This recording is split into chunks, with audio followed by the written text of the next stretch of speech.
আমরা হুঁশিয়ার করছি, আমরা সাবধান করছি। যারা এই সন্ত্রাসের রাজত্ব কায়েম করতে চায়, যারা শিক্ষাঙ্গনে আবার অস্ত্রের ঝঞ্ঝানি তৈরি করতে চায়, যারা রামদা চাপাতি দেশে অস্ত্র দিয়ে শিক্ষার্থীদের ভয় দেখিয়ে তাদের রাজনীতি বিনির্মাণ করতে চায়, আমরা বেঁচে থাকতে আমরা তা হইতে দেব না।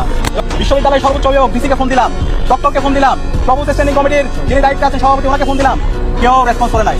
শিক্ষার্থীরা মরে গেলে তাদের কোনো কিছু আসে যায় না।